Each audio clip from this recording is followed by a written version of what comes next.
Bismillahirrahmanirrahim. Innal hamdalillah nahmaduhu wa nasta'inuhu wa nastaghfiruh wa na'udzu billahi min shururi anfusina wa min sayyiati a'malina.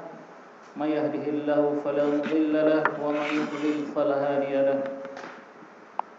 Wa may yudlilhu fala hadiya lahu.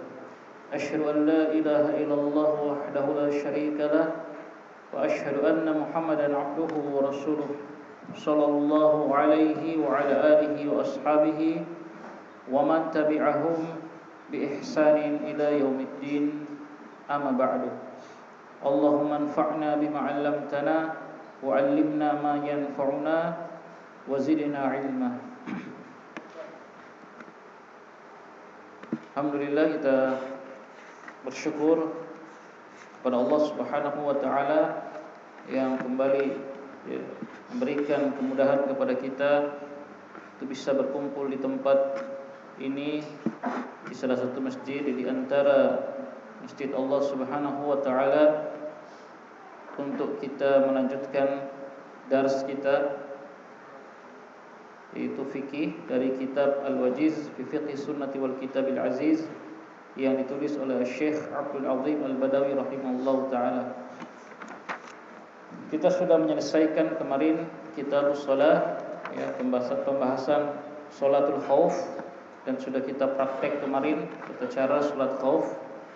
Ada 5 cara, ya, yang kita praktekkan kemarin. Alhamdulillah. Sekarang kita akan masuk, ya, pembahasan yang baru, ya, Kitabul Janaiz, kitab yang berkaitan dengan penyelenggaraan jenazah.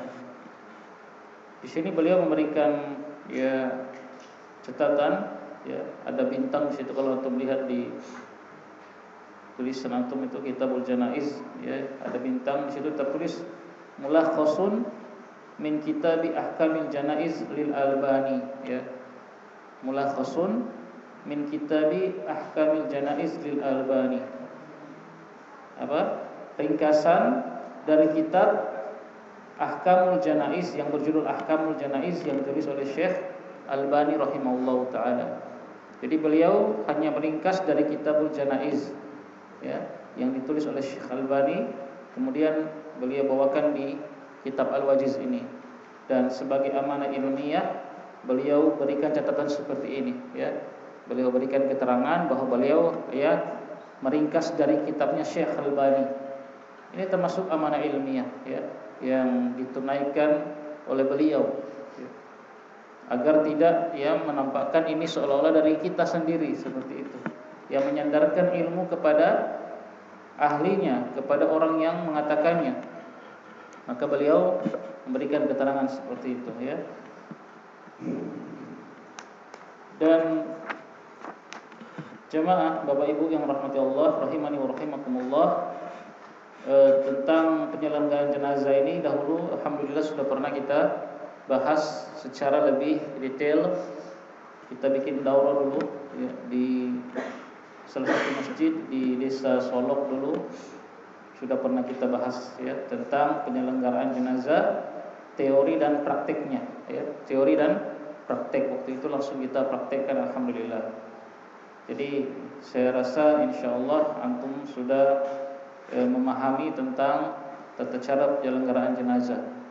Jadi di sini kita sekedar tinggal membacakan atau murojaah, ya, sebagian dari apa yang telah kita sampaikan dahulu. Dan alhamdulillah juga sudah ada videonya dulu tentang daurah tersebut, baik pun teorinya maupun praktek sudah ada video. Ya, silakan bagi yang ingin murojaah, ya, merujuk ke video tersebut. Nah, di sini yang dibahas oleh Syekh di sini cukup ringkas dan kita membacanya, sekedar membaca saja untuk memurojaah kembali, ya, tentang penyelenggaraan jenazah. Bapak Ibu rahimani wa rahimakumullah, mempelajari kitab, ya, Ahkamul Janaiz atau Kitabul Janaiz ini salah satu cara bagi kita untuk, ya, mengingat kematian, ya. Salah satu cara bagi kita untuk mengingat kematian. Dan orang yang paling cerdas dalam kehidupan dunia ini, kata Nabi sallallahu alaihi wasallam, orang yang paling banyak mengingat mati. Aktsaruhum lil mauti dzikran, kata Nabi sallallahu alaihi wasallam, ulaikal aqyas. Orang yang paling banyak mengingat mati, ulaikal aqyas, mereka lah orang yang paling cerdas. Dan mempelajari kitabul janaiz termasuk ya, kita diingatkan lagi tentang ya kematian. Bahwasanya masing-masing kita yang ada di tempat ini semua pasti akan menghadapi yang namanya mati. Kita akan mengurus jenazah atau kita yang akan diurus jenazahnya. Sehingga menjadi ya pengingat kematian. Dan mengingat kematian ini ya termasuk apa? Obat hati yang paling baik, obat hati yang paling bagus. Ya, cukuplah kematian itu menjadi nasihat bagi kita. Terkadang kita membaca atau mendengar nasihat para ustadz, para syekh, para ulama itu tidak mengena di hati. Tapi ketika kita melihat, ya, menyaksikan, mendengarkan ada kematian di sekitar kita, baik itu saudara kita atau tetangga kita, itu kita kembali diingatkan, kembali di rem ambisi kita terhadap dunia. Kita diingatkan bahwa kita semua akan mati. Kita diingatkan bahwasanya kita akan meninggalkan dunia ini cepat atau lambat. Sehingga muncul dalam kesadaran dalam dada kita untuk tidak terlalu memfokuskan kehidupan kita, menghabiskan sebagian besar hidup kita untuk dunia. Kita akan tinggalkan. Mengapa saya secapek ini padahal hanya untuk dunia? Mengapa saya sampai menghabiskan waktu sebanyak ini hanya untuk mengumpulkan dunia yang akan saya tinggalkan? Tentu perbuatan tersebut fokus pada dunia yang akan dia tinggalkan, itu bukan perbuatan orang yang cerdas. Orang yang cerdas dia akan mengumpulkan bekal sebanyak-banyaknya untuk masa depan hakiki dia di akhirat. Makanya kata Nabi, orang yang paling banyak mengingat kematian itulah orang yang paling cerdas. Yang tentunya ketika mengingat kematian menjadi motivasi dia untuk beramal soleh gitu.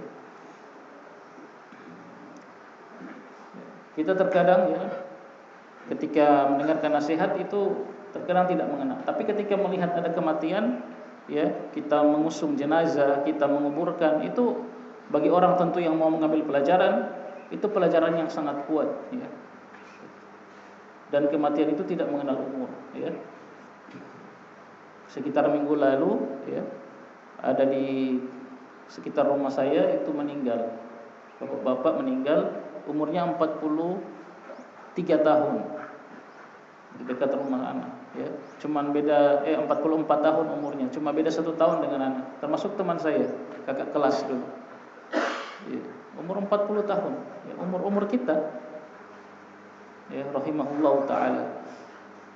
Semalam kami juga mendapat kabar atau tadi pagi dapat kabar dari Lampung, tantenya istri saya meninggal, rahimahullahu taala.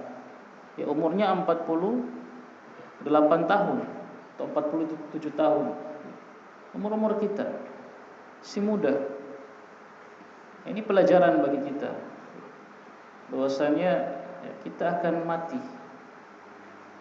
Sehingga bekal yang orang yang cerdas, dia mempersiapkan diri yang paling banyak persiapannya untuk kematian. Itu orang cerdas. Saya tanya, umur kita di dalam kubur dengan umur kita di atas dunia ini mana lebih panjang? Dalam kubur. Ada orang yang hidupnya cuma 60 tahun di dunia, tapi sekarang di dalam kubur sudah 1000 tahun dia dalam kuburnya. Ya kan? Seumur dunia ini. Ada orang yang umurnya cuma 20 tahun dia berjalan di muka bumi, tapi sekarang dia sudah berada di dalam tanah, terkubur itu sudah 100 tahun. Masya Allah. Lalu mengapa kita lebih fokus mempersiapkan kehidupan yang cuma beberapa tahun di atas tanah, sementara kehidupan kita di alam barzakh di bawah tanah itu lebih panjang? Itu.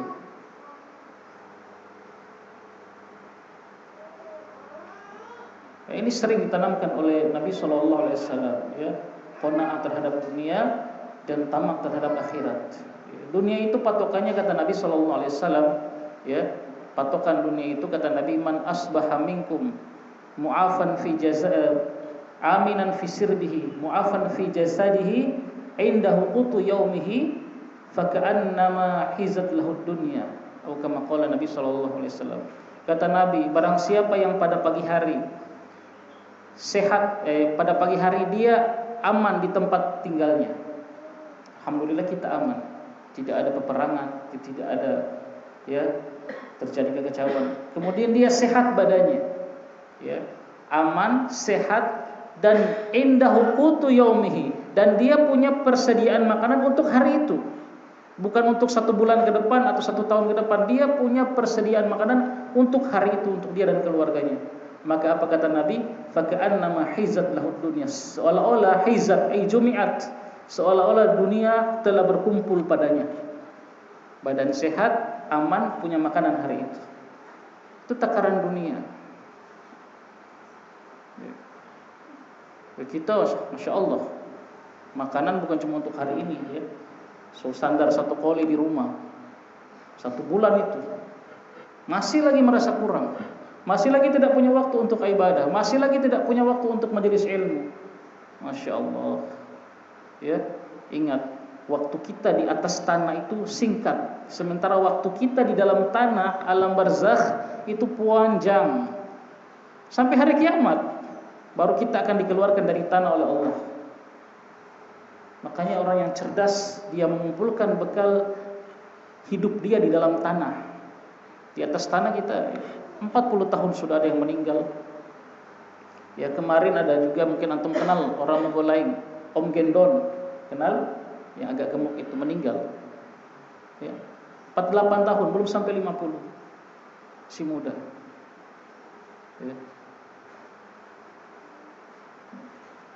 Maka kumpulkan bekal akhirat.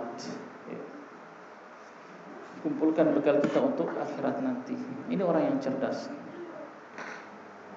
dan yang akan menemani kita, ikhwani fiddin wa akhwati fillah rahimani wa rahimakumullah, yang akan menemani kita di dalam kubur cuma amal kita.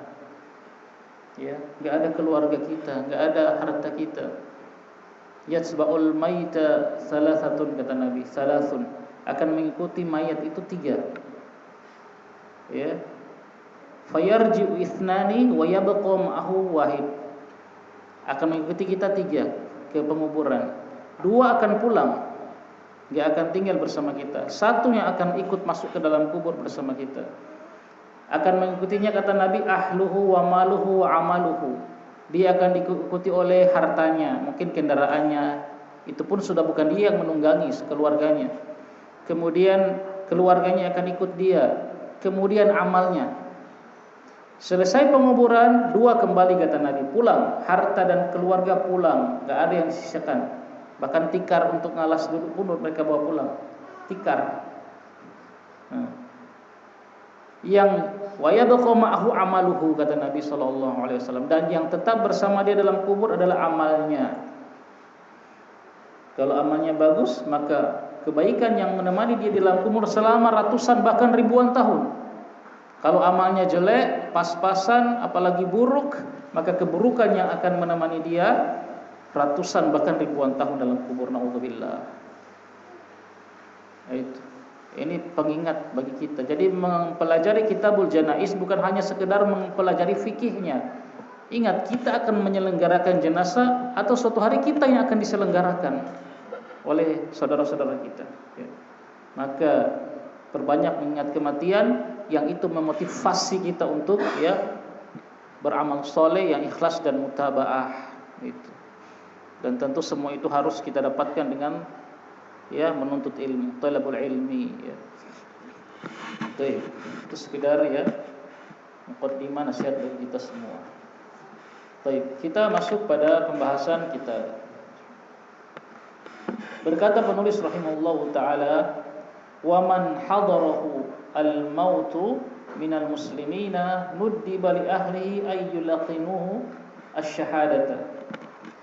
Barang siapa yang telah datang kepadanya kematian, sudah mau mati maksudnya, minal muslimin, dari kaum muslimin, nuddiba, disunahkan, li ahlihi, bagi keluarganya, ayyulaqinuhu asy-syahadata, untuk mentalkinkan kalimat syahadat, asyhadu an la ilaha illallah atau la ilaha illallah, ya.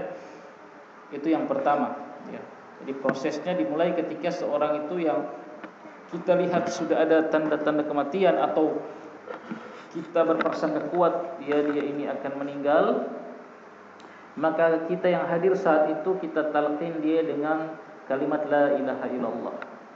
Dan pada saat itu jangan sampai di dalam ruangan itu banyak pembicaraan yang tidak bermanfaat yang akan didengar oleh si orang yang sakit tadi, ya. Cukup ruangannya tenang dan yang terdengar hanyalah suara talqin la ilaha illallah kepada orang yang sakit. Dan apabila dia telah selesai mengucapkan, dia telah mampu mengucapkan la ilaha illallah sekali saja, maka sudah cukup, ya. Kita diam. Kalau setelah itu dia masih berbicara lagi, maka kita talqin lagi. Kita usahakan kalimat yang terakhir yang dia ucapkan adalah la ilaha illallah. An Abi Sa'id Al-Khudri radhiyallahu anhu, dari sahabat yang mulia Abu Sa'id Al-Khudri radhiyallahu anhu, dia mengatakan, qala Rasulullah sallallahu alaihi wasallam, laqinu mautakum la ilaha illallah. Laqinu, talqinlah, ya, diktekanlah. Ya, talqin itu dikte kalau kita. Mautakum, orang yang akan meninggal di antara kalian, la ilaha illallah. Wa inna ma amara an-nabiy sallallahu alaihi wasallam bitalqin raja'an ay yakuna akhiru kalamihi al-mayt, ya, la ilaha illallah. Nabi memerintahkan untuk mentalqin orang yang akan meninggal dengan kalimat la ilaha illallah itu kenapa? Raja'an, sebagai harapan, ay yakuna akhiru kalamihil mayt, akhiru kalamil mayit, agar akhir dari kalamnya, pembicaraan sang mayit tadi adalah la ilaha illallah, ucapan la ilaha illallah. Makanya disuruh talqin. Fa'an Mu'adz bin Jabal qala, dari Mu'adz bin Jabal radhiyallahu anhu dia mengatakan, qala Rasulullah sallallahu alaihi wasallam, man kana akhiru kalamihi la ilaha illallah dakhala al-jannah. Barang siapa akhir dari ucapannya, ya, sebelum dia meninggal itu la ilaha illallah, maka dakhalal jannah, maka dia masuk surga.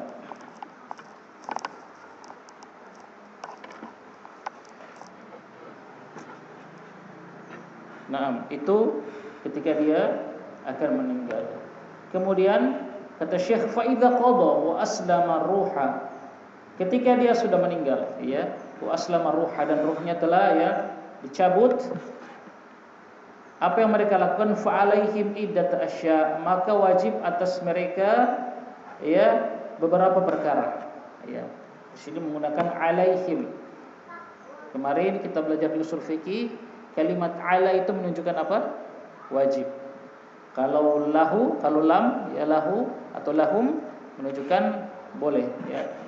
Maka alaihim, wajib atas mereka iddat asya, ya, melakukan beberapa perkara. Yang pertama dan yang kedua, ayyughmidu ainaihi wa yad'u lahu. Yang dilakukan oleh keluarga saat itu atau orang yang berada di sekitar mayit adalah menutupkan matanya, memejamkan kedua matanya, ya, yughmidu ainaihi, memejamkan kedua matanya kalau kedua matanya terbuka. Kalau dia meninggal dalam keadaan matanya terbuka, maka ditutup, dipejamkan. Dan wayad'u lahu, dan mendoakan kebaikan bagi si mayit tadi, si jenazah. Dari Ummu Salamah qalat, dia mengatakan, dakhala Rasulullah sallallahu alaihi wasallam ala Abi Salamah. Rasulullah sallallahu alaihi wasallam masuk, ya, kepada Abu Salamah, yang saat itu Abu Salamah sudah meninggal, ya, radhiyallahu anhu. Wa qad syaqqa basarahu, dan sungguh syaqqa, terbuka mata Abu Salamah. Syaqqa itu terbelah, maksudnya terbuka mata beliau ketika meninggal, ya, mata Abu Salamah radhiyallahu anhu. Fa aghmadahu, kemudian Nabi sallallahu alaihi wasallam menutupkan mata Abu Salamah, jadi dipejamkan, ya, dipejamkan.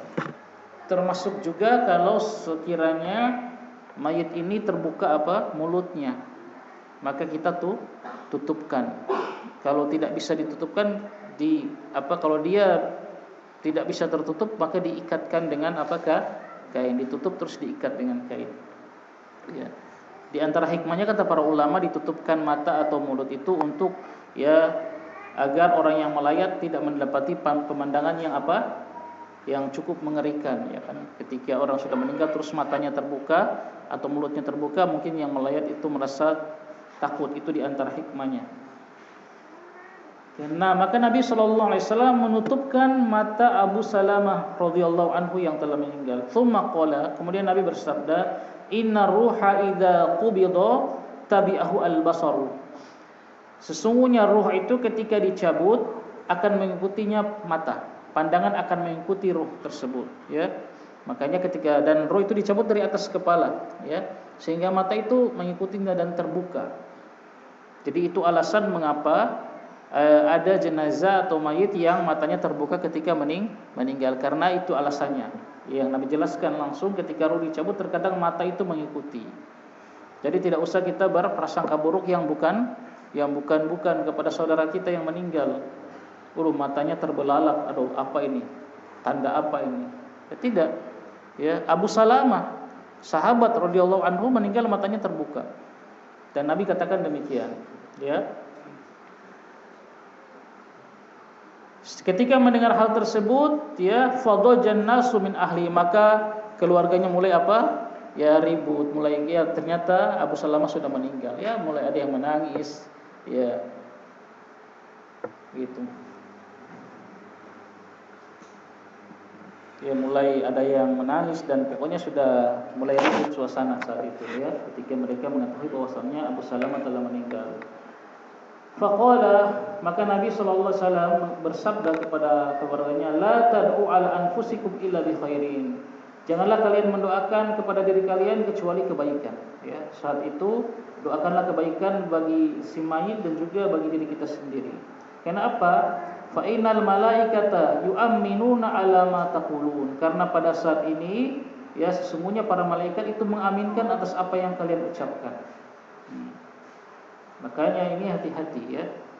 Ketika ada keluarga yang meninggal, yaitu momen yang dia baru meninggal, itu momen yang ketika malaikat mengaminkan ucapan kita di situ.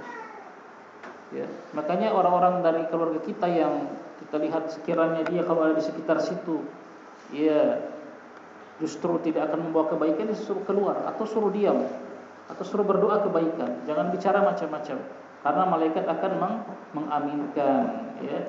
Tsumma qala, kemudian Nabi berdoa. Ya, jadi ini tempat mendoakan mayat. Ya, ada 3 jenazah, ketika dia baru meninggal, kemudian disolat jenazah, dan nanti ketika dikubur. Ya. Ya, ketika baru meninggal dan kita ada di situ, maka kita berdoa. Nabi SAW berdoa untuk Abu Salamah, Allahumma ighfir li Abi Salamah warfa' darajatahu fil mahdiyyin wa akhlufhu fi aqibihi fil ghabirin waghfir lana wa lahu ya rabbal alamin wafsah lahu fi qabrihi wa nawwir lahu fihi. Kata Nabi, doa Nabi sallallahu alaihi wasallam, ya Allah, ampunilah Abu Salamah dan angkatlah derajatnya, ya, fil mahdiyin, di antara orang-orang yang, ya, mendapatkan petunjuk. Wakhlufhu fi aqibihi fil ghabirin, dan jagalah, ya, untuknya keluarganya. Ya, aqib di situ ada keterangan, ya, anak cucu seorang laki-laki, ya. Ya, keturunannya lah begitu. Jagalah anak cucunya, keturunannya, ya, fil ghabirin, dari orang-orang yang telah lalu. Waghfir lana walahu, dan ampunilah bagi kami dan baginya. Ya, jadi boleh kita doakan diri kita kebaikan dan untuk si mayit. Waghfir lana walahu ya rabbal alamin, ampunilah kami dan beliau, ya, dan ya Abu Salamah, wahai rabbul alamin. Wafsah lahu fi qabrihi, dan luaskanlah baginya kuburnya. Wa nawwir lahu fihi, dan terangilah baginya, ya, di dalam kuburnya. Ya, itu doa Nabi sallallahu alaihi wasallam untuk Abu Salamah. Kita bisa, ya, menghafal lafaz doa ini dan kita ganti dengan nama si mayit, ya. Allahumma ighfir li Abi Salamah, kita ganti dengan nama si mayit itu.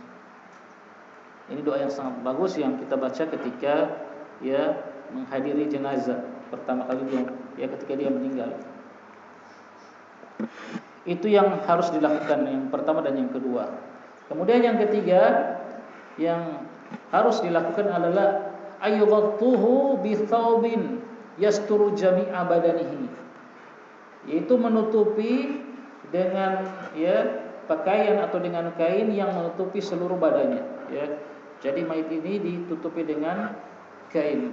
Nah, kemarin sudah kita pernah praktekkan atau kita jelaskan dulu, ya.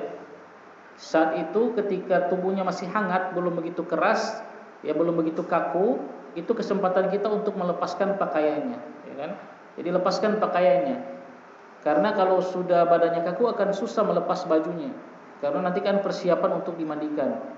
Nah, jadi kita lepas. Kalau susah memang, maka digunting bajunya. Digunting sedemikian rupa baju, celana, dan ditutup dengan kain.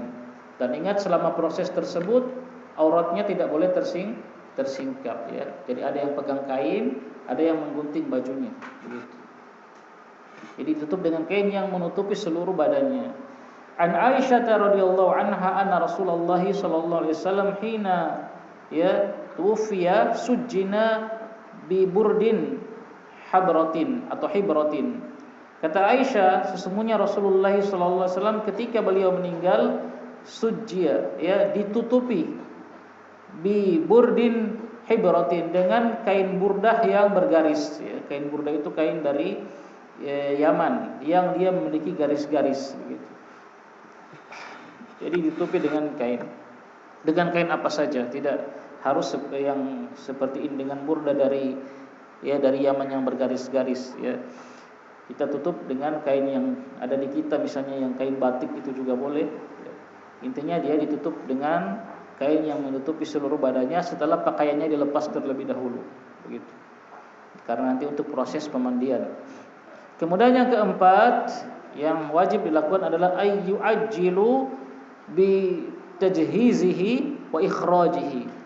Ayyu'ajjilu atau ayyu'ajjalu, harus yu'ajjilu, mereka harus menyegerakan, ajjala yu'ajjilu, mempercepat penyelenggaraan jenazahnya, wa ikhrajihi, dan mengantarkannya ke kuburan.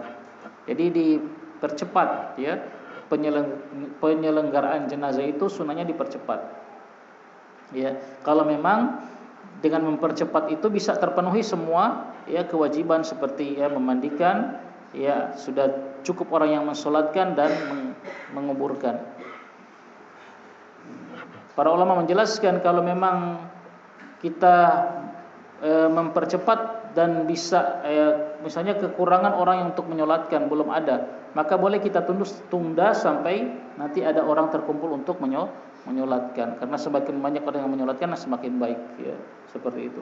Tapi kalau memang sudah tercukupi, maka sebaiknya dipercepat, dan tidak perlu menunggu keluarga yang dari jauh-jauh, dari jauh sekali, misalnya dari Jakarta masih ditunggu berjam-jam, tidak perlu, tidak ada wajib atau sunnah menunggu keluarga.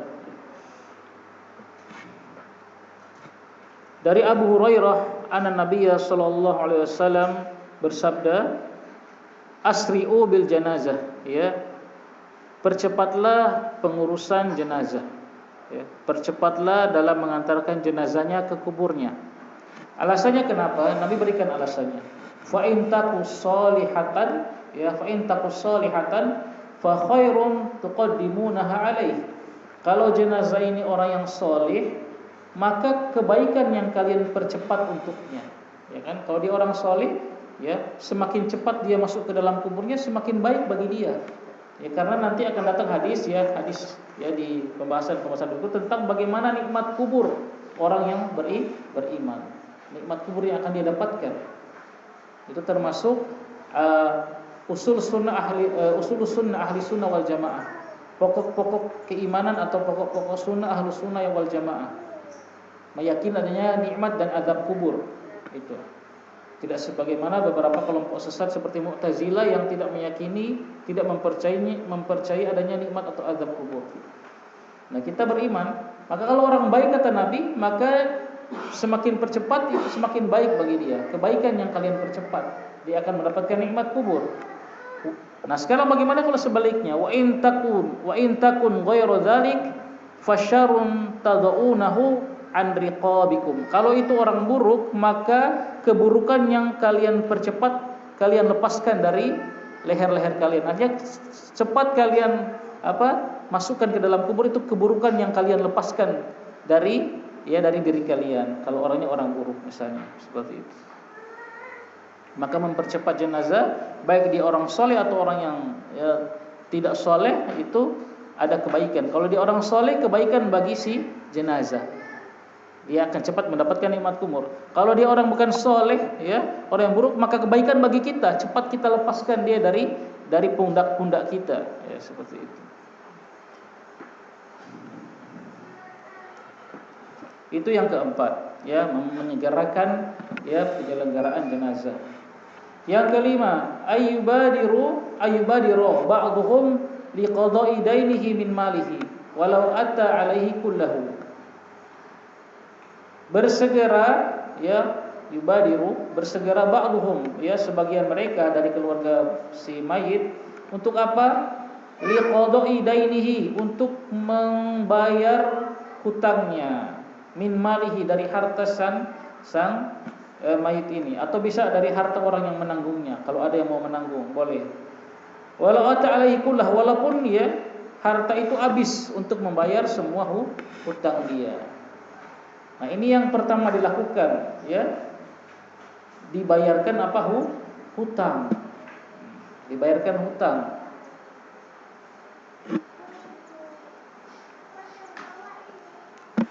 Karena orang yang mati membawa hutang itu walaupun sedikit, itu akan menjadi sesuatu yang memberatkan dia dalam kubur. Bahkan hadis berikut yang akan kita baca itu, Nabi SAW tidak mau mensolatkan orang yang masih punya hutang, padahal dia seorang sahabat yang meninggal tapi punya hutang. Maka yang pertama kita fokus itu bayarkan hutangnya, bayarkan hutangnya. Ambil dari harta dia, walaupun harta dia itu habis untuk membayar hutang, begitu. Kalau ada keluarga yang mau menanggung juga boleh, tidak mengapa. Atau orang lain yang mau menanggung boleh. Atau negara mau menanggung juga boleh, Misalnya negara punya baitul mal. Kalau negara ini diatur dengan sistem syariat Islam, misalnya punya baitul mal. Kemudian ada orang-orang yang meninggal di kalangan kaum muslimin yang meninggalkan hutang dan keluarganya miskin tidak mau membayar, negara yang tanggung. Seperti itu di antara fungsi baitul mal, yang dikelola oleh negara. Jadi bayarkan hutangnya. Jangan dulu pikir pengeluaran yang lain, mau memasak, mau kasih makan orang, kan begitu. Uangnya digunakan untuk makan-makan pada hari tersebut. Ada di beberapa tempat di hari kematian itu langsung memasak, dikasih makan keluarga. Uangnya digunakan untuk itu, atau untuk bikin tenda, atau yang lainnya, sewa kursi, atau yang tidak bermanfaat sama sekali bagi si mayit. Yang bermanfaat adalah bayarkan hutangnya, cari tahu. Nah, ini juga sebagai nasihat bagi kita, kalau kita punya hutang, apalagi hutangnya besar, kita wasiatkan kepada keluarga, kepada istri kita, istri kepada suami. Umi, Abi punya hutang, 25 juta dari si fulan. Ingat-ingat ya. Kalau saya mati, jual motor itu, jual tuh bentor, bayarkan hutang. Diwasiatkan ke keluarga. Kalau matinya didahului oleh sakit kan enak, masih bisa berwasiat. Kalau matinya tiba-tiba mendadak dan kita tidak wasiatkan, keluarga nggak tahu kita punya hutang. Nah, siapa yang susah di dalam kubur? Ya kita tidak wasiatkan ke keluarga, mereka nggak tahu kita punya hutang, dan biasanya orang yang itu juga sungkan mau datang, kan begitu. Biasa ikhlas juga, tapi sebenarnya tidak ikhlas.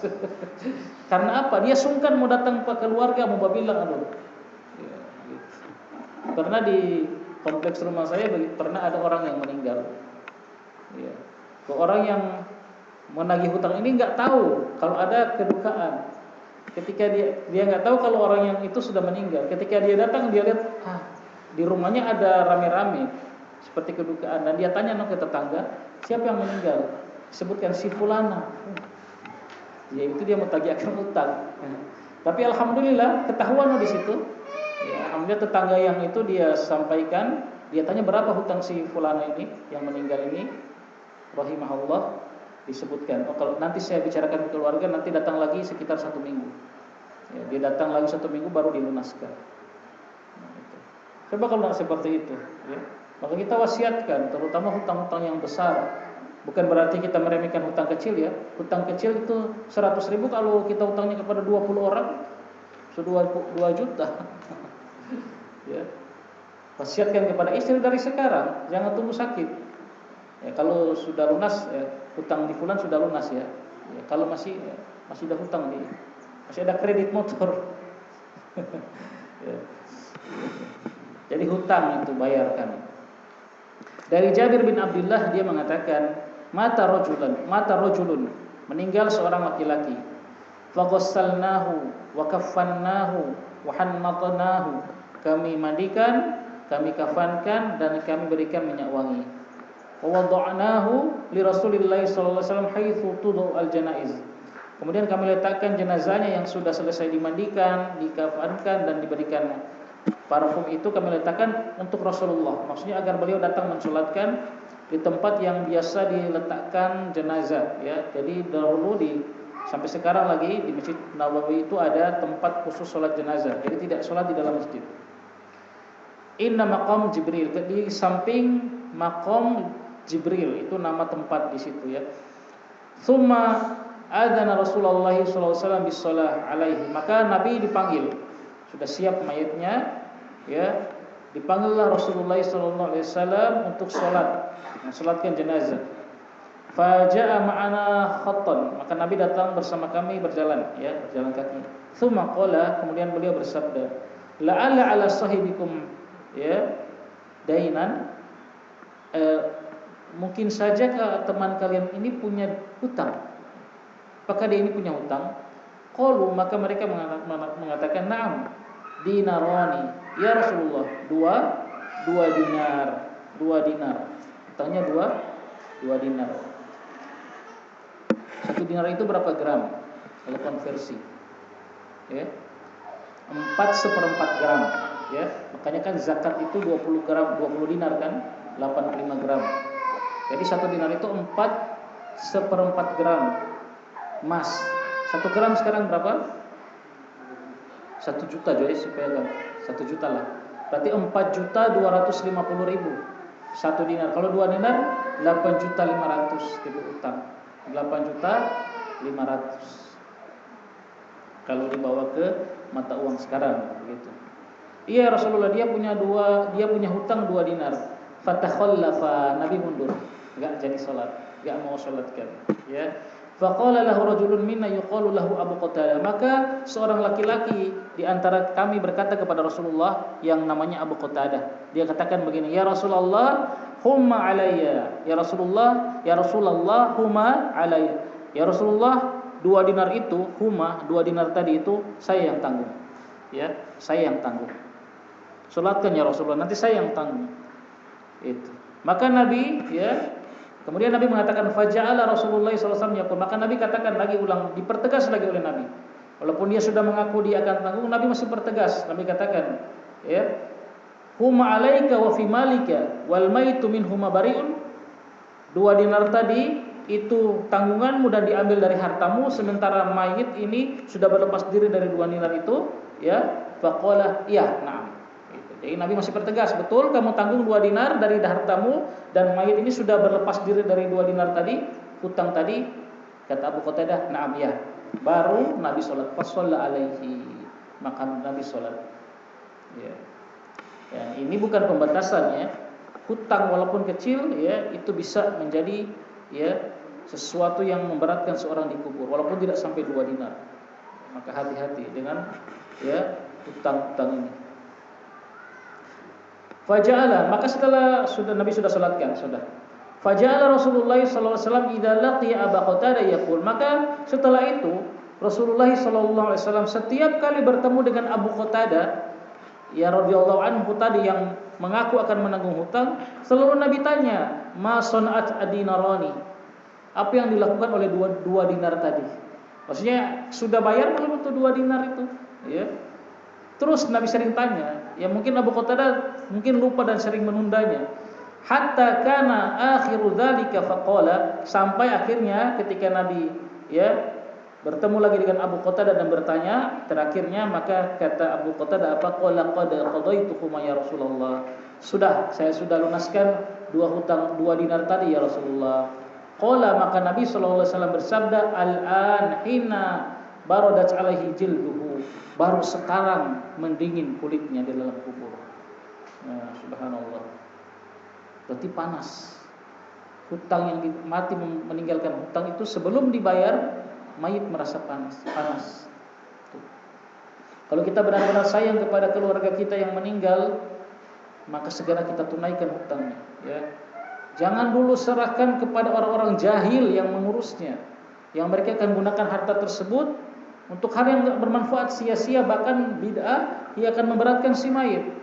Ya. Kita nasihatkan ke warga, hutangnya dulu, ya, cari tahu apakah dia punya hutang. Seperti itu.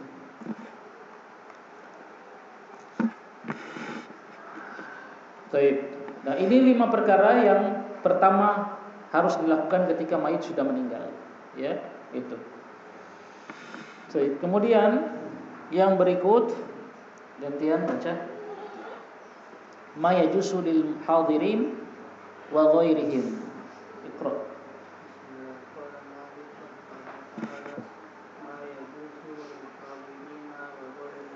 Nah, apa yang boleh dilakukan oleh orang-orang yang hadir ketika seorang meninggal, yang menghadiri melayatnya, apa yang boleh mereka lakukan?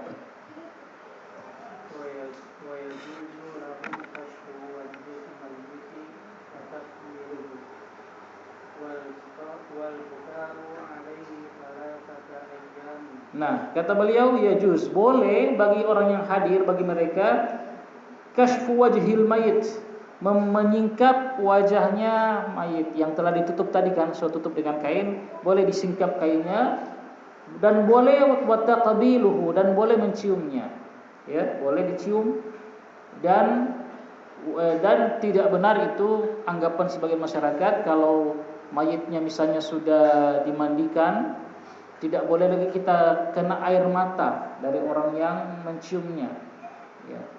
Ini Allah alam, saya belum pernah dapati dalilnya, ya, karena air mata itu pun dia bukan najis, ya, kenapa nggak boleh kena di mayit, ya. Jadi boleh dicium, dibuka, disikap wajahnya, ya, boleh. Dan juga boleh wal buka alaihi, dan boleh menangisi keluarga kita yang meninggal. Itu bukti kasih sayang. Bahkan itu adalah kasih sayang yang Allah tanamkan dalam hati-hati hamba-hambanya. Pastilah wajar kalau meninggal keluarga orang yang kita cintai, ya. Bahkan bukan keluarga pun, teman baik kita atau ustadz kita, guru kita, bahkan mungkin syekh yang ada di jauh sana yang belum pernah kita lihat wajahnya secara langsung, yang dia nggak pernah lihat kita karena kita cinta dia seorang ulama, terus dia meninggal kita menangis, ya. Boleh, itu tanda kasih sayang, ya. Maka boleh menangisi mayit. Tapi ingat, menangis beda dengan meratap. Nanti ada hal-hal yang diharamkan, diantaranya meratap. Itu menangis bila boleh, ya. Tapi kata beliau salah satu ayam, 3 hari. Batas menangis atau berduka itu 3 hari, ya. Oke, baca dulu dalilnya.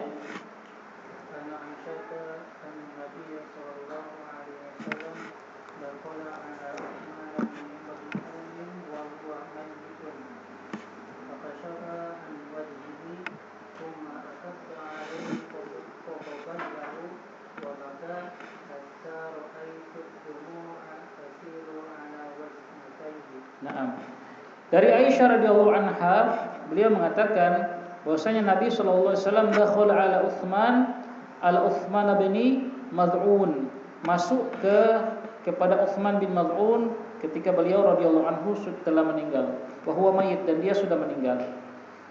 Fakashafa an wajhi, kemudian Nabi menyingkap kain yang menutupi wajahnya, yang menutupi wajah Utsman bin Maz'un. Summa akaba, kemudian Nabi menunduk, merukuk, menunduk.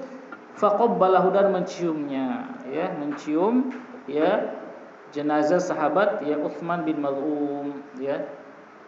Wa baka, dan Nabi menangis. Nabi menangis. Hatta ra'aitu damu'a, sampai kata Aisyah, sampai saya melihat damu', ya, air mata tasilu ala wajnataihi, ya, ala wajnataihi, mengalir di kedua pipi Rasulullah sallallahu alaihi wasallam, ya.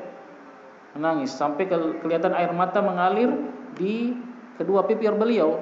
Jadi bukan cuma menangis mata berkaca-kaca, tidak. Memang meleleh air mata beliau di kedua pipi beliau yang dilihat oleh Aisyah radhiyallahu anha. Ya, ini boleh, ya. Ini dalil bolehnya mencium, menyingkap wajah dan mencium dan menangis atas si mayit tadi. Kemudian mana dalilnya itu hanya boleh dilakukan, ya, menangis itu batasnya 3 hari. Lanjut.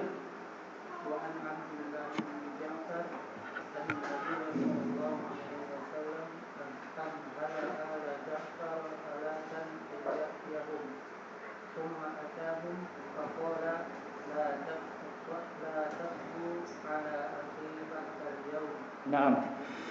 Barakallahu fiik.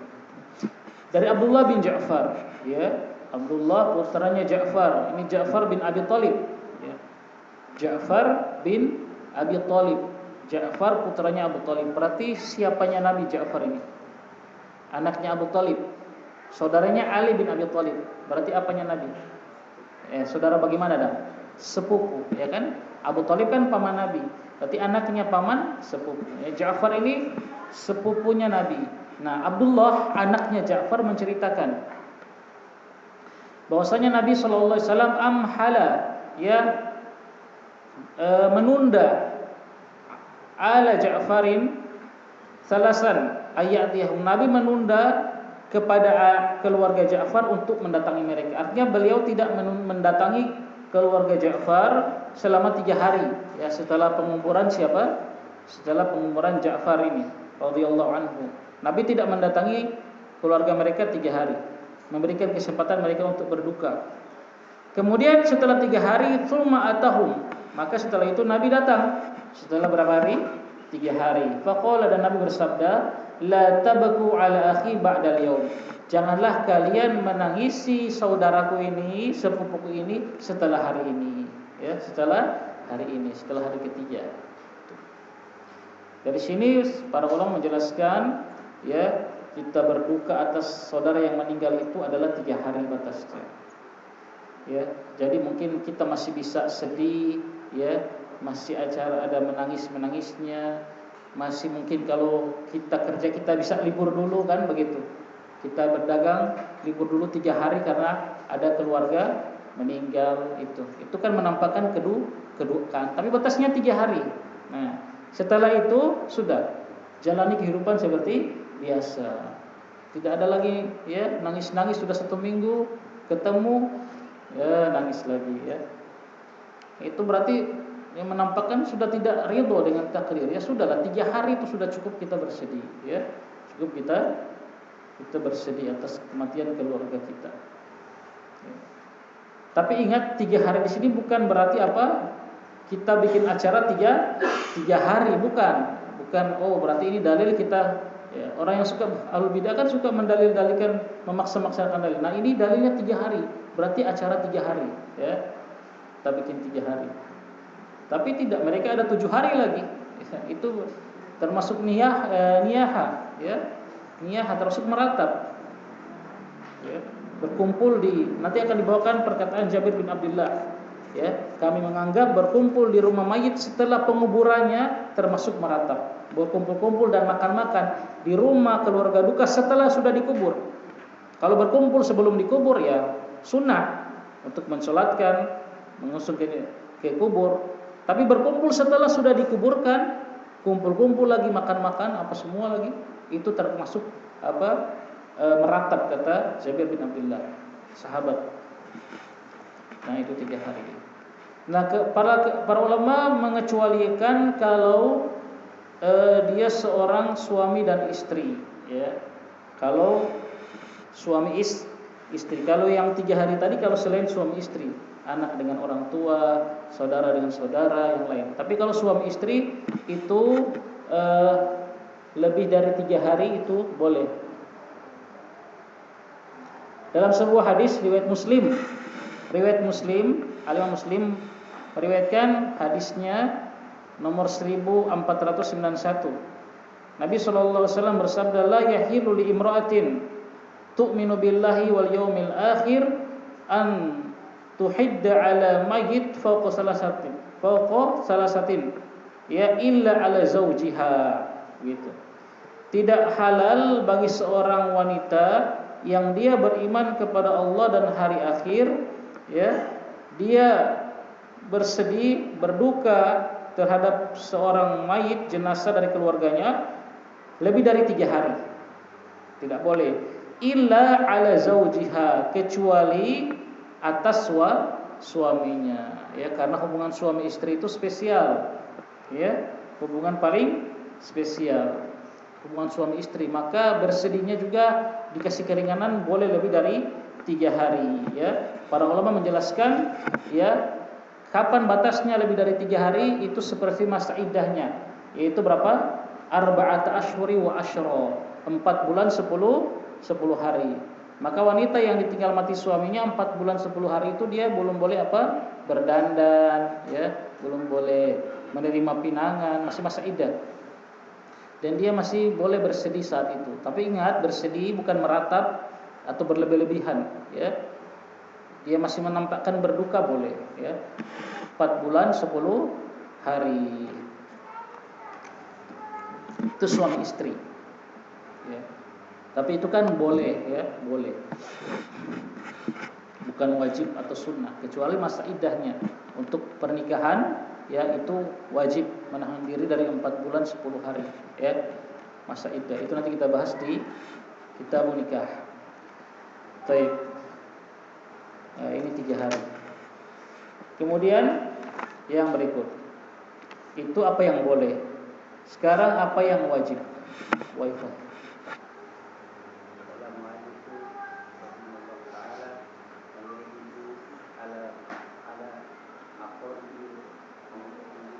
Nah, apa-apa yang wajib untuk atas, ya, keluarga mayit, ya, apa-apa yang wajib atas keluarga yang ditinggal, mayit yang ditinggalkan.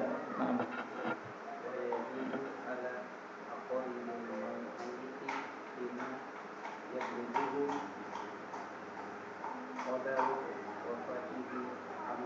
Nah, diwajibkan atas keluarga mayit ini, keluarga yang ditinggalkan, diwajibkan atas keluarga mayit itu ketika mereka mendapatkan khobar tentang wafatnya keluarganya, ada diwajibkan 2 perkara. 1,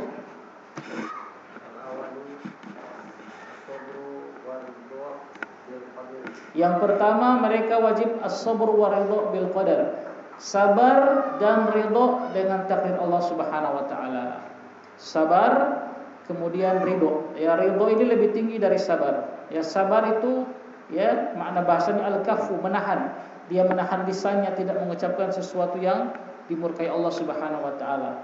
Kemudian dia menahan tubuhnya ini tidak melakukan sesuatu yang dimurkai Allah ketika mendapatkan khabar kematian, seperti, ya, membanting sesuatu atau merobek baju dan yang lainnya. Itu sabar. Kemudian ridho, hatinya harus lapang dada menerima ridho, ya. Dia ridho dengan takdir Allah Subhanahu wa taala, tidak merasa marah dalam hatinya.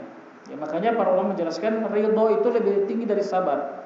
Kalau sabar dia tahan lisan dan badan, ya, tapi hatinya masih mungkin, ya, masih kurang sabar hati. Nah, tapi kalau ridho ini sudah masalah hati, ya, hatinya lapang dada, dia menerima takdir Allah Subhanahu wa taala. Firman apa dalilnya adalah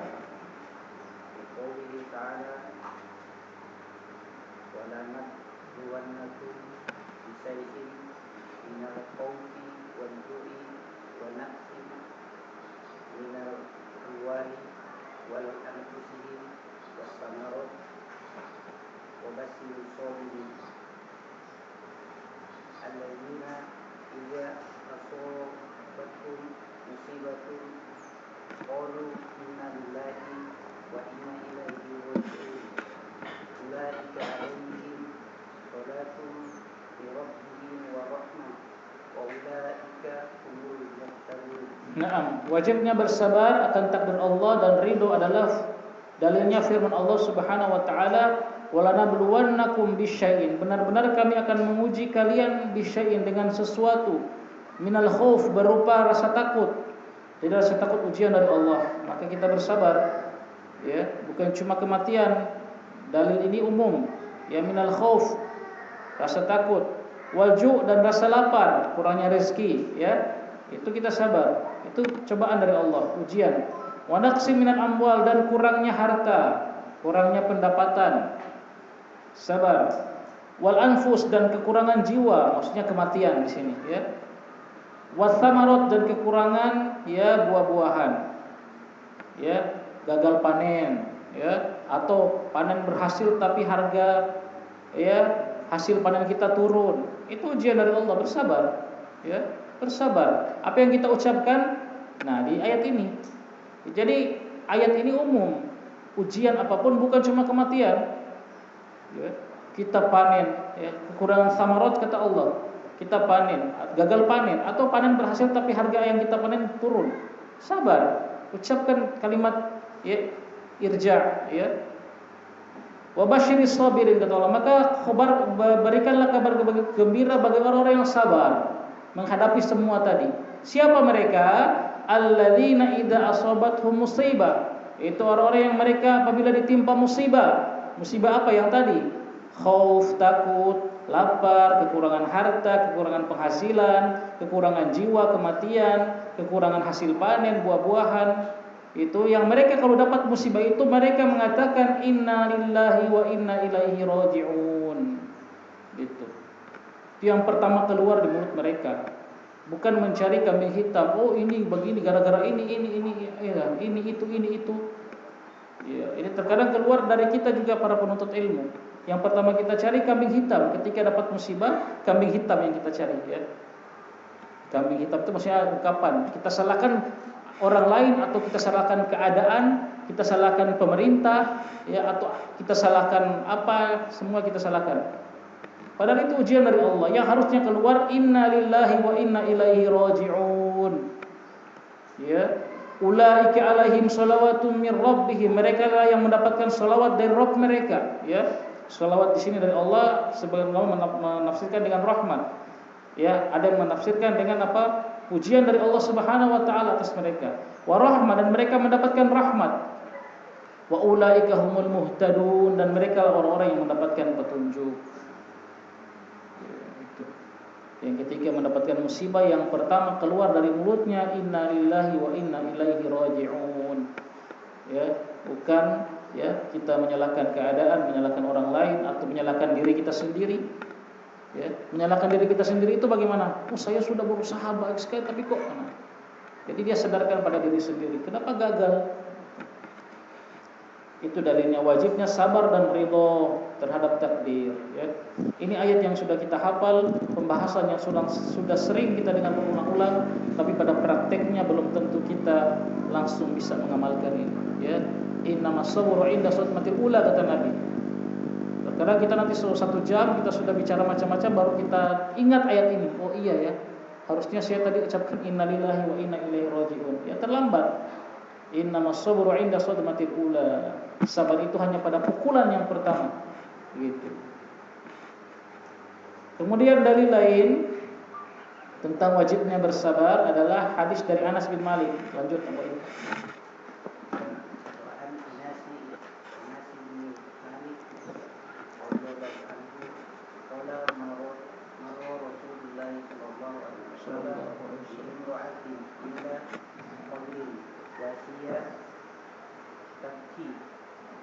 فقال لها اتبعي إلا واسمعي فقالت إليك عني فإنك لم تصب Asoba yusib bukan lam tusib. Yusibati qala wa lam ta'rifu faqila laha huwa Rasulullah sallallahu alaihi wasallam fa'akhadhaha bismu maut fa'atat baba Rasulullah sallallahu alaihi wasallam والسلام فلم تجد عنده موانئا فقالت يا رسول الله إني لم أعرفك فقال رسول الله صلى الله عليه وسلم إن الصبر عند أول صدمة. Nah, barakallahu fiik.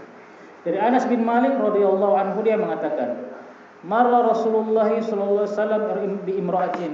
Nah, Rasulullah melewati seorang wanita yang ada di sisi kubur dan dia tabaki, menangis. Para ulama menjelaskan dalam sebagian syarah di sini tabki di sini dia meratap. Ya, kalau cuma sekedar menangis maka dibolehkan. Atau mengatakan bahwa dia sudah menangis lebih dari 3 hari, ya, pada orang yang telah dikubur. Wallahu alam. Faqala, maka Nabi bersabda kepada wanita tadi yang menangis di sisi kubur, ittaqillaha wasbiri, bertakwalah kepada Allah dan sabarlah, gitu. Faqalat, maka wanita ini mengatakan, dia enggak lihat Rasulullah. Ilaika anni, pergilah dariku.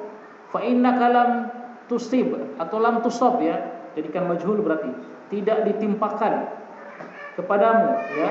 Kalau lam tusab berarti jadikan mabni majhul, tidak ditimpakan kepadamu bi musibati, musibah yang menimpaku, ya, kata wanita ini. Qala, sang periwayat mengatakan, Anas mengatakan, walam ta'rifhu, wanita ini enggak kenal, tidak mengetahui kalau Rasulullah yang menegur tadi, makanya dia berani membantah, dia enggak tahu kalau itu Rasulullah.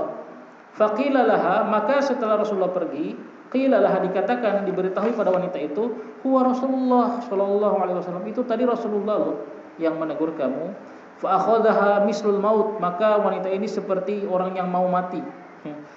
Takut sudah terlanjur membantah Rasulullah dengan kata-kata yang tentu kurang sopan seperti tadi. Maka apa dia?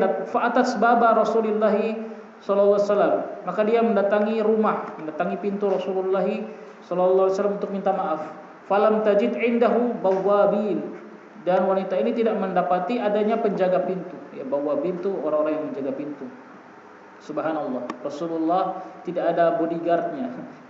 Kalau bahasa kita, tidak ada yang jaga-jaga di pintu, ya, beliau.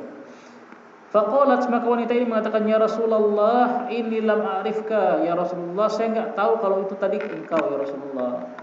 Faqala Rasulullah sallallahu alaihi wasallam, maka Rasulullah bersabda kepadanya, inna sabra inda awali sadmah, sesungguhnya kesabaran itu ketika pertama kali mendapatkan, ya, pukulan, atau dalam lafaz lain innamas sabru inda sadmatil ula, sama maknanya.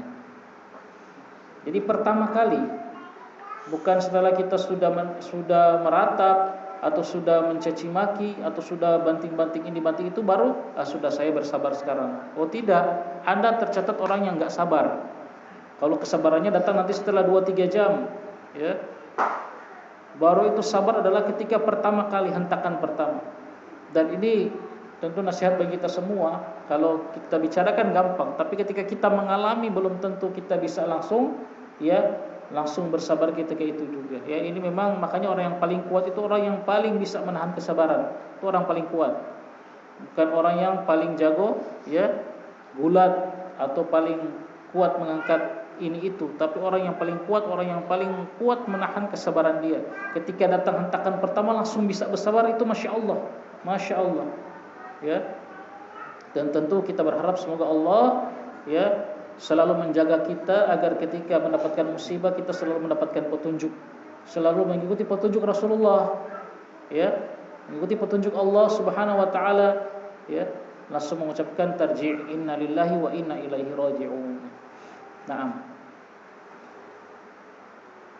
Kemudian tentang kesabaran ini, ya, ada juga, ya, ada faedah di sini yang beliau sampaikan, wasabru ala wafatil aulad lahu ajrun azim. Nah, kalau ada orang tua yang bersabar atas meninggalnya anak-anaknya, maka itu adalah pahala khusus, ya. Karena hubungan orang tua dan anak itu juga sangat spesial.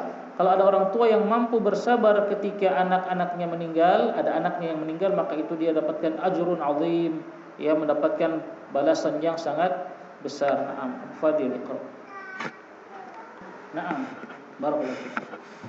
Kata Abu Sa'id Al-Khudri radhiyallahu anhu, anna nisaa qulna lin nabi sallallahu alaihi wasallam, sesungguhnya para wanita, para sahabiyah pada saat itu berkata kepada Nabi sallallahu alaihi wasallam, ij'al lana yauman, jadikanlah atau carikanlah untuk kami satu hari taklim khusus ibu-ibu. Jadi mereka meminta kepada Rasulullah satu hari ya yang dikhususkan untuk menasihati, menyampaikan hadis kepada para wanita ya. Kalau di sini tiap hari Ahad ya ibu-ibu, satu hari. Para sahabat itu khirs dengan ilmu. Maka mereka mengiri. Mereka ngiri itu bukan pada dunia. Ya, dalam lafaz hadis yang lain mereka mengiri kenapa para bapak-bapak, para sahabat itu tiap hari dapatkan jatah majelis ilmu dengan Rasulullah. Sementara wanita tidak punya jatah khusus. Maka mereka meminta satu hari ya Rasulullah, ij'al lana yauman. Jadikan satu hari bagi kami khusus para ibu-ibu wanita untuk ta'lim dengan Rasulullah. Maka Rasulullah penuhi. Dicarikan satu hari khusus untuk ta'lim dengan ya sahabiyah, para ibu-ibu waktu itu. Maka di antara fawa'adhunna, maka beliau mewasiatkan kepada mereka, para ibu-ibu pada saat itu, pada ummahat ya, ketika ta'lim, beliau mengatakan ayyuma imra'atin mata alaha salasatun minal walad kanu laha hijaban minan nar. Wanita mana saja yang meninggal tiga orang anaknya, maka kanulaha, maka anak-anak tersebut akan menjadi hijaban, menjadi penghalang bagi ibunya itu dari api neraka. Nah, sudah meninggal tiga. Faqalat imra'atun, maka tiba-tiba ada seorang wanita yang bertanya, wasnani, kalau cuma dua ya Rasulullah bagaimana? Kalau cuma dua yang meninggal dari anaknya boleh, apakah tetap jadi penghalang dari api neraka? Qala, Nabi bersabda, wasnani, iya dua juga ya, dua juga bisa menjadi penghalang dari api neraka. Maka di sini kenapa mengenakan lafaz imro'atin, wanita, ibu? Bukankah bapak juga harusnya bersabar? Karena ibu itu hubungan dengan anaknya itu lebih kuat ya, umi itu. Dan yang lebih sedih biasanya ibu. Dan yang lebih tidak sabar biasanya ibu, wanita. Maka kalau ada wanita yang dia bisa bersabar kematian tiga atau dua anaknya, masya Allah ya, Allah janjikan anak-anak tersebut menjadi hijab, penghalang dia dari api neraka. Itu perkara yang pertama, sabar dan ridho dengan takdir Allah Subhanahu wa taala. Al-amru tsani mimma yajibu 'alal aqarib. Perkara yang kedua yang wajib bagi keluarga yang ditinggalkan si mayit. Nah, perkara yang kedua adalah al-istirja'. Apa itu istirja'? Wa huwa ayyaqula, yaitu mengucapkan inna lillahi wa inna ilaihi raji'un. Sesungguhnya kami billah, milik Allah, wa inna, dan sesungguhnya kami ilaihi, kepadanya, raji'un, akan kembali. Kita milik Allah dan kita akan kembali pada Allah. Ucapan kalimat ini harus diucapkan dengan lisan dan benar-benar dihayati dengan kesadaran penuh. Karena kandungan dari ucapan kalimat ini akan benar-benar membuat seorang itu ridho ya dengan musibah yang menimpa dia. Kenapa? Dia tahu ini milik Allah dan pasti akan diambil oleh Allah. Itu akan ridho dia ya. Mengapa tukang parkir itu ridho motornya diambil oleh pemilik motor, walaupun dia yang jaga berjam-jam di bawah panas dan hujan, dia jaga, dia tutupi. Ketika diambil oleh pemiliknya, dia tidak marah. Kenapa dia ridho? Karena dia tahu itu bukan punya dia, dan dia tahu itu pasti akan diambil pemiliknya. Dia nggak akan marah. Itulah kehidupan ini. Kalau kita tahu dalam hidup ini bukan punya kita, bahkan nyawa kita ini bukan punya kita, dan pasti akan diambil oleh yang punya itu Allah, kita akan ridho.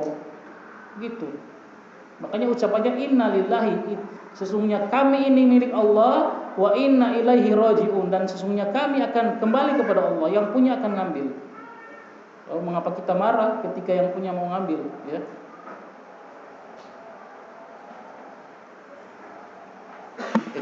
Ya sabar. Al-Imam Malik rahimahullah ta'ala dalam kitab Al-Muwatta pernah membawakan suatu kisah seorang ulama, saya lupa namanya, saya baca sudah lama, yang dia meninggal istrinya, ulama ini Ini menunjukkan orang alim juga butuh diingatkan. Dan terkadang orang alim itu ya bisanya juga teori. Ketika dia hadapi sendiri belum tentu dia sabar. Nah, ada orang alim ulama kemudian meninggal istrinya. Dia ulama ini tiap hari taklim di masjid. Ketika meninggal istrinya yang sangat dia cintai, dia jatuh dalam kesedihan, bahkan dia libur taklim. Libur taklim berhari-hari. Dars libur. Sehingga orang yang sangat butuh dengan fatwa dan ilmu ulama tersebut sudah mulai ya gelisah, ini kok sudah berhari-hari tidak taklim. Banyak yang datang untuk itu, dia pintu rumahnya tertutup. Maka datang seorang wanita yang cerdas. Dia datang kepada ulama itu dengan apa? Dia seolah-olah ingin meminta fatwa. Datang dia kepada ulama tersebut. Dia ucapkan salam, dijawab dari dalam. Ya, intinya percakapannya seperti ini. Ada perlu apa?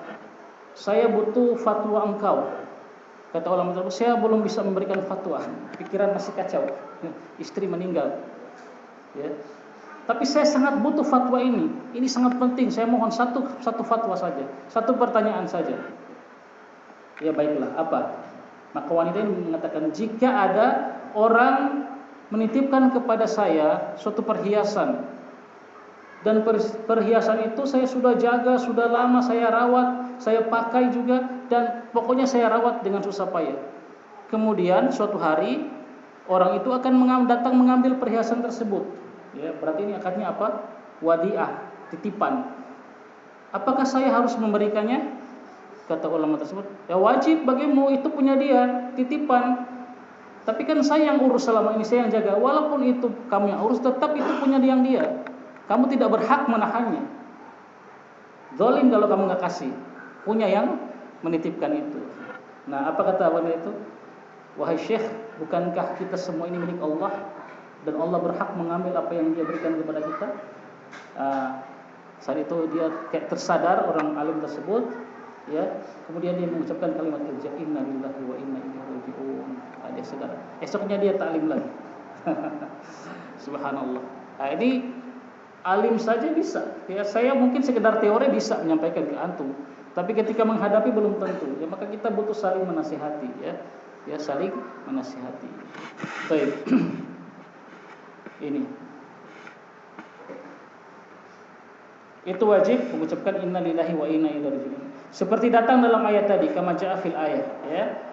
Dan boleh ditambah wa yazidu alaihi qaulahu, dan boleh ditambah dari ayat tadi, ucapan tadi, perkataan Allahumma ajurni fi musibati wa khlif li khairan minha. Ya Allah, berikanlah pahala bagiku dari musibahku ini dan gantikanlah untukku yang lebih baik darinya. Gantikanlah untukku yang lebih baik darinya. Seperti itu. Nah, itu Masya Allah. Jadi lengkap. Ya, inna lillahi wa inna ilaihi raji'un. Allahumma ajurni fi musibati wa khlif li khairan minha. Nah, boleh ditambah itu. Nah, dalilnya dari Ummu Salamah radhiyallahu anha, qalat, dia mengatakan, saya mendengar Rasulullah sallallahu alaihi wasallam bersabda, "Ma min muslimin", tidak ada seorang muslim pun, tusibuhu musibatun, yang menimpa kepada dia sebuah musibah, fayaqulu, dan kemudian dia ucapkan ma amarahullah, apa yang Allah perintahkan kepadanya, yaitu inna lillahi wa inna ilaihi raji'un. Kemudian dia ucapkan Allahumma ajurni fi musibati wa khlif li khairan minha. Dia ucapkan, ya Allah, berikanlah pahala bagiku dalam musibahku ini dan gantilah yang lebih baik darinya. Maka apa yang akan dia dapatkan? Illa akhlafallahu lahu khairan minham. Maka pasti akan Allah gantikan yang lebih baik dari apa yang dia hilang tadi, dari musibah yang dia kehilangan tadi. Ya, Allah akan ganti yang lebih baik. Itu hadisnya. Qalat, kemudian Ummu Salamah mengatakan, terus qalat falamma mata. Nah, subhanallah fiik. Ya, jadi Ummu Salamah tadi ceritakan tentang apa yang dia dengar dari Rasulullah tentang doa tadi. Nah, ketika kemudian beliau lanjutkan, falamma mata Abu Salamah, ketika Abu Salamah meninggal, ya suaminya beliau, ya Abu Salamah, ya meninggal radhiyallahu anhuma, qalat, maka Ummu Salamah mengatakan begini, ayyul muslimin khairun min Abi Salamah. Emang siapakah seorang muslim yang lebih baik dari Abu Salamah? Kan doanya apa? gantikan dengan yang lebih baik. Ummu Salamah mengatakan, ya, kira-kira siapa ya yang lebih baik dari Abu Salamah? Masya Allah, ini menunjukkan Abu Salamah ini suami yang Masya Allah. Sampai ketika dia meninggal, istrinya sampai, ya, Ummu Salamah sampai mengatakan hal seperti itu. Siapa yang Allah akan gantikan dari Abu Salamah? Apa yang ada orang muslim yang lebih baik dari Abu Salamah? Subhanallah, ini suami yang ahlul jannah ini, ya. Yang paling baik dengan keluarganya, ya, kata Nabi, yang sebaik-baik kalian adalah yang paling baik dengan keluarganya, istrinya. Dan aku yang paling baik pada keluargaku, kata Nabi. Ya. Salah satu melihat bagaimana baiknya kita di mata istri kita, ya, salah satunya kalau kita sudah meninggal. Kalau orang tanya bagaimana suamimu, oh Masya Allah, ya. Bagaimana suamimu? Toh, alhamdulillah. Nah, ini Ummu Salamah, dia tahu hadis tadi, doa gantikan yang lebih baik. Tapi dia mengatakan, siapa yang lebih baik dari Abu Salamah ini? Ya, awwala baitin hajaru ila Rasulillah sallallahu alaihi wasallam. Ya, keluarga yang pertama yang hijrah kepada Rasulullah sallallahu alaihi wasallam. Ya, Ummu Salamah dan Abu Salamah ini, ya, sahibu hijratain. Ya, yang mengikuti 2 kali hijrah. Hijrah pertama kemana? Habasyah, mereka pulang hijrah lagi ke Madinah. Subhanallah, pahala besar. Ya. Kayaknya nggak ada deh yang lebih baik dari Abu Salamah. Tapi tetap kata summa ini qultuha. Tapi kata Ummu Salamah, tetap aku ucapkan tadi. Tetap beliau baca doa tadi karena beriman dengan hadis Nabi sallallahu alaihi wasallam. Tetap beliau baca inna lillahi wa inna ilaihi raji'un. Allahumma ajurni fi musibati wa akhlif li khairan minha. Ya Allah, ya, berikanlah pahala pada musibahku dan gantilah yang lebih baik darinya. Ya. Fa akhlafallahu li Rasulullah sallallahu alaihi wasallam. Maka Allah mengganti Abu Salamah dengan siapa? Rasulullah sallallahu alaihi wasallam yang meminang Ummu Salamah. Jadi suaminya Ummu Salamah. Ternyata memang ada muslim yang lebih baik dari siapa? Abu Salamah itu siapa? Rasulullah sallallahu alaihi wasallam. Ya, beliau kan enggak pernah mengangan-angankan menjadi istri Rasulullah. Ummu Salamah enggak pernah mengangan-angankan, bukan enggak pernah mengangan-angankan. Ya kayaknya karena tawaduknya, enggak mungkinlah saya menjadi istrinya Rasulullah, begitu. Tapi ternyata Allah ganti. Dan istri Rasulullah adalah istri beliau di dunia maupun di akhirat. Makanya istri-istri beliau sepeninggal beliau tidak boleh dinikahi. Ya, tidak boleh ada orang lain yang menikahi istri-istri beliau. Karena istri beliau ini semua akan menjadi istri beliau di surga nanti. Berarti Ummu Salamah tidak lagi dengan Abu Salamah, tapi dengan Rasulullah sallallahu alaihi wasallam. Nah, Masya Allah. Ya, jangan lupa doa ini. Gantikan, minta digantikan yang lebih baik. Walaupun sebaik apapun istri kita atau sebaik apapun suami kita, baca doa ini. Allah akan ganti. Allah Maha mampu mendatangkan yang lebih baik. Ya, seperti itu. Taib. Sudah jam 12 kurang 15, saya cukupkan dulu ya. Ma yuhramu ala aqaribil mayit. Apa yang diharamkan atas keluarga mayit ya. Tadi apa yang dibolehkan, apa yang diwajibkan, sekarang apa yang diharamkan. Nanti kita bahas pada pertemuan yang akan datang. Wallahu taala a'lam bissawab. Akhiri subhanakallahumma wa bihamdika asyhadu an la ilaha illa anta astaghfiruka wa atubu ilaik.